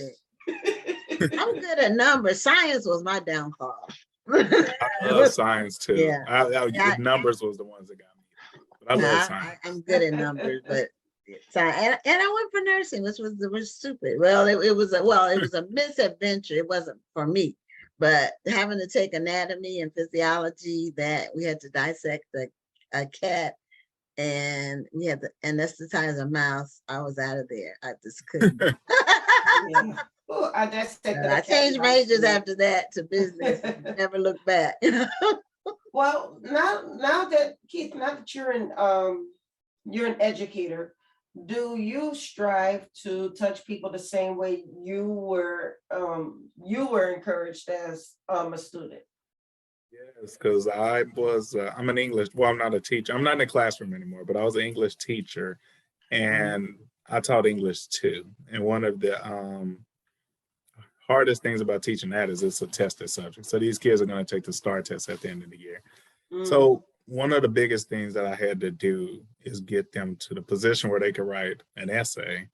In that case, it was a persuasive essay that was going to be good enough to get a good score on that test. But also a lot of creative writing. I wanted to get that in there. I really want the kids to understand that they could write academic writing and still be creative. Yes. So I would teach them how to come up with a hook that would just tug on the reader's heartstrings and things like that. And then I taught a dual enrollment course that was nothing but essays, and it was all about rhetoric. So yeah, teaching writing was my forte. I was really, really good at it. And that's actually something I miss, not being in a classroom to be with these kids, because I would see kids, I teach at a school that's 96% Hispanic. So some of my kids, they could they would come in and their English wasn't even that strong, let alone their writing.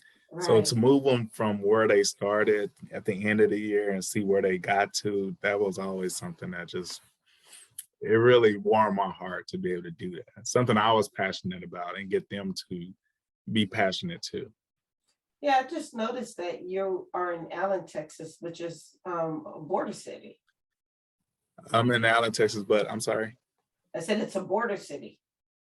Allen, well, I'm in It's Allen, McAllen. but it's McAllen. way north. But I work in Okay, Dallas. okay. Yeah, I work in Okay, McAllen. no, Dallas I'm sorry. I'm ISD. thinking about McAllen. Yeah, Oh, McAllen no. is the border. Yeah, it's a border city. Yeah, you know, Yeah, I'm Texas up here by is all Plano, kinds of towns. McKinney, Frisco. This is the Ricky Oh, Rich side of okay. town. I know Plano. Okay, so I lived in Plano and I just moved a little further up to Allen. But I work in Dallas ISD. So I work in Okay. I work in North Oak Cliff. So Okay. Oh, Yeah, Dallas okay. is more like in the kind of in the middle of Texas, kind of sort of. Yeah. When he said I'm Plano, sorry. I know Yeah, Plano. Plano. I used to live in Fort Worth as a teenager. yeah, too, I grew up in Fort Worth. I just moved to this side of town in 2018. Prior to that, I lived in Fort Worth my whole life. Got you. Oh, okay. Yeah. I wouldn't say my whole life. I was only there for about maybe 3 years. What part of Fort Worth? You gonna give me the line? I was my mother was stationed at Carswell Air Force Base. Okay, I know that area. Okay, so Okay. I don't remember what area that was. All I remember is Carswell. They still open? Did they close that base? I think they closed that I think they closed it, but Yeah. it was operational when I was coming up. They had soldiers there. Oh, okay. Yeah. So you have gotten all kinds of awards: best Yes. male author, best urban fiction, Best duo, romance, best young book of the adult year. romance, best Yeah. duo. I want to ask a question about being a Black male author. Because there's not a lot of recognition. You have your, your handful of people that get the accolades, but there's not as much recognition that Black men are writing good books in all kinds of genres. Do you find that to be the case? I do find that to be the case, and I try to. I mean, when I look at the the bestsellers list and see all of these women, and usually when I go to award ceremony, all the readers flock to the women's tables. They know them, they've been reading them, and they know every book. And it gets to be a point. It's like, there's some Black men out here doing it too. I try not to let it be discouraging. And the one thing I can say that is the plus side of it when I go to book events though, and I'm like physically there, it's kind of a rarity to see a Black male there that's writing good books. And the women, they come to my table and I try to be as charismatic as I can so I can put on a little charm and That's the way the men sell the books. Is you put on that charm. A brother can sell some books at these events. But the charm doesn't work when you just post it on Facebook. See, that's a different story. It's the in-person stuff. I see them when they come to the festival. They flock to those men's tables, and they'll buy their books too. So that's the plus side of it. And but even when I get them with the charm, the goal is to keep them with the books, keep them with the reading, keep them with the story. Mm-hmm. That's good. So what is your favorite book that you've written? Do you have a favorite among the books you've written? Because you have a lot of books. I wrote a series, Asha and Boom, and I would say that's probably my favorite series.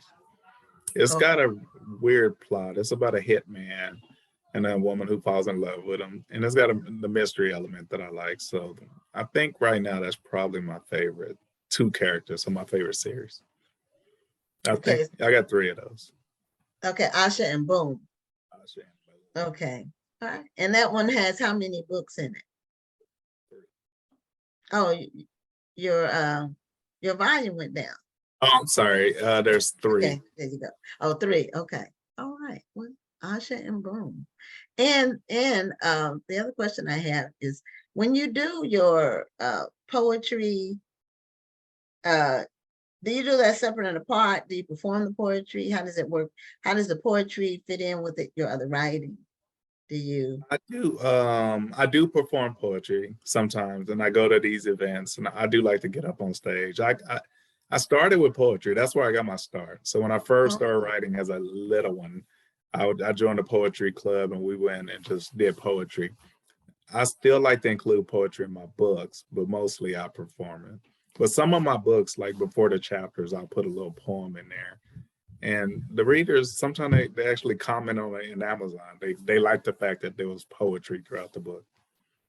So I include it. It's a nice breakaway, so to speak. Yeah.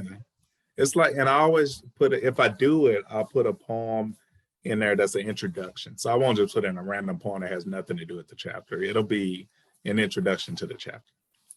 Kind of like a teaser for the chapter. Oh, Okay. Now, where do you find your story ideas? That question I can never answer. I try to answer it, but I can't. I just wrote a book, Blurred Lines. It was about a detective, and he was looking for a serial killer. And I can honestly say there's nothing that I saw that influenced it. Before that, I wrote Evan's Heart, and it was about a heart patient who fell in love with his nurse. And I mean, there was nothing that really led to it. I don't know. I'm always thinking and listening. It could be the smallest little thing, just not even something major, just maybe a 5-second piece of a conversation, and my mind will just take off with it.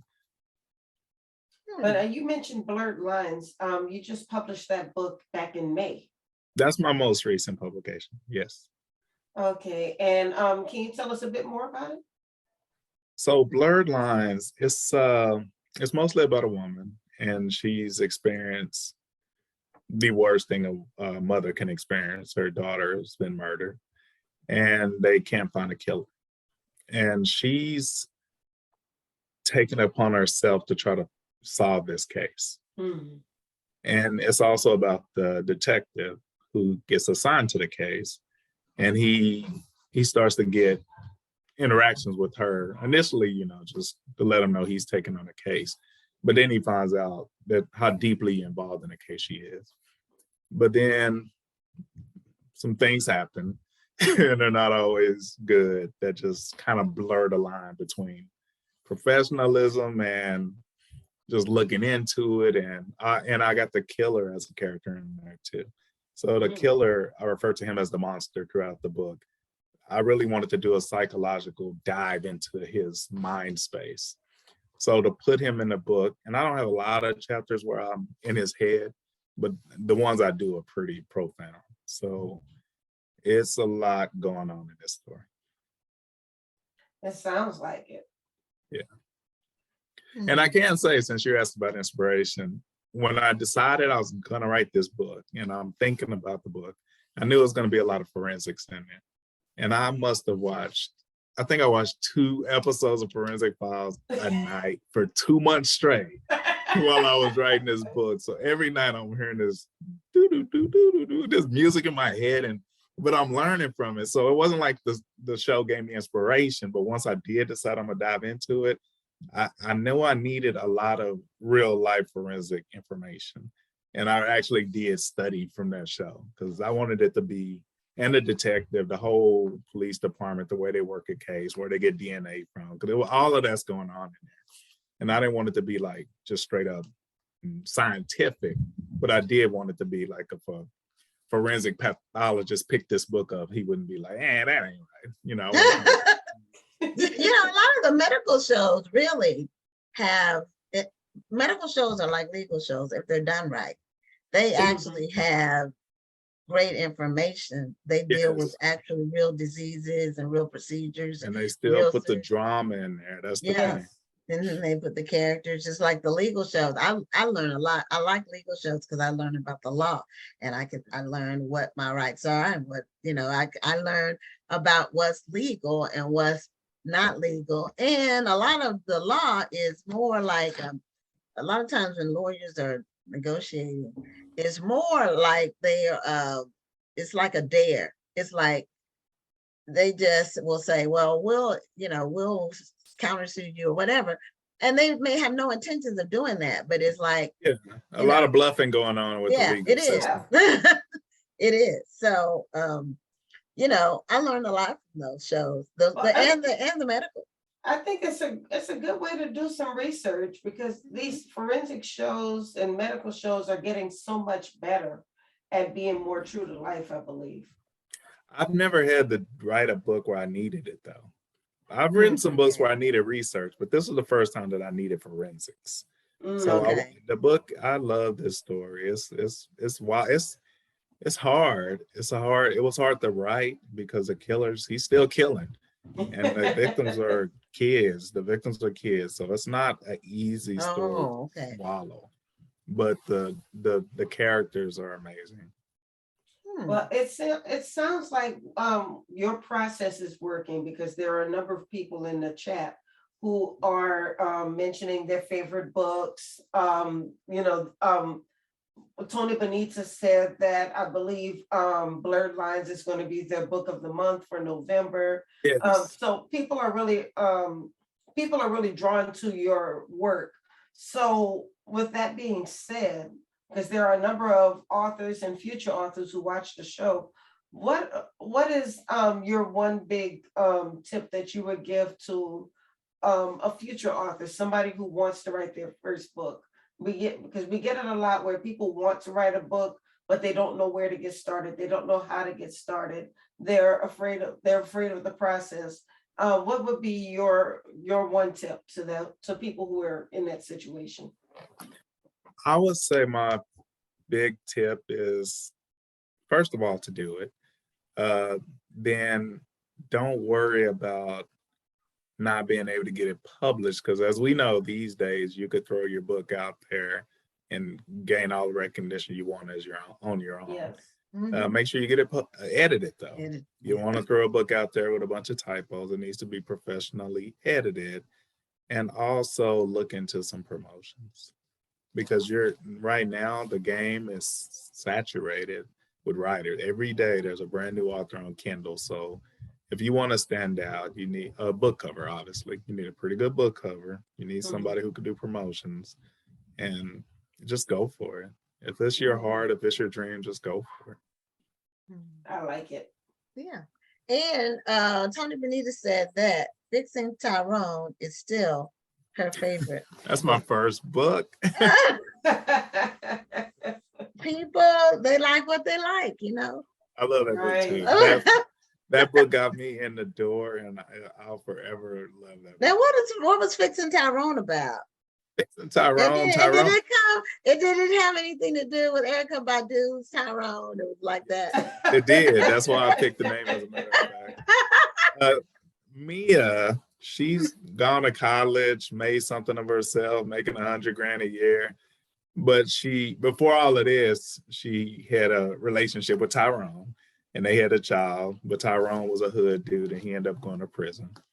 So anyway, Tyrone gets out of prison, and of course he wants some Mia back, but she don't need people like Tyrone in her life. She's dating professionals now, but he's persistent, and okay, he's a thug. He's still got both feet in the ghetto, but there's something about Tyrone that's making Mia even consider it. Yeah, that's a familiar story to a lot of women. The hood guy might be exciting, but it's really no future with him. That's not how she feels about Tyrone. Tyrone can't do nothing for her. Tyrone don't even have a job. What does Tyrone have to offer her? So anyway, Keith, tell everybody how they can get your books and connect with you on social media. We got 1 minute left. Okay, just go to, I'm on Facebook. Well, go to my website. If you go to my website, keithwalkerbooks.com, all my social media links are right at the top. And when you go to Amazon, just follow me, because when my books come out, I want you to know. And there's a contact page on my website. If you put your email in there, you'll never hear from me unless I have a new book. So that's it. All right. Well, thank you so much for joining us tonight. Thank you for the very interesting and insightful interview. And we wish you all the best. Keep writing because you haven't written enough books yet. I feel that way too. And thank you. right. Thank you And for good having to me. see you after 9, I think it was probably about 9 years. Good to Yes, see I need you. to come to another book fest. Yeah, you do. Well, plan for next year. It's October 26th to the 28th next year. So Yeah. put it on your calendar now so you can Will do. be in the house. Okay, take care. Thank you so much for being a guest on the show. Ladies, have a nice evening. You You too. too. Thank you. Okay, well, that is it for us this week. I want to remind everybody this weekend is the weekend. Come to the 2022 National Black Book Festival. It kicks off Thursday evening with our welcome reception, and it's all day Friday, all day Saturday at Fallbrook Church in Houston in the Brook Sports facility, and it's going to be awesome. So we hope to see you there.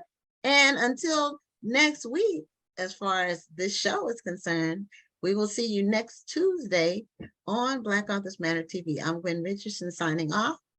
And I'm Dr. Rhonda Lawson. Have a wonderful evening and a great week. Thank you for tuning in and join us next Tuesday at 7 p.m. Central, 8 p.m. Eastern for another edition of Black Authors Matter TV.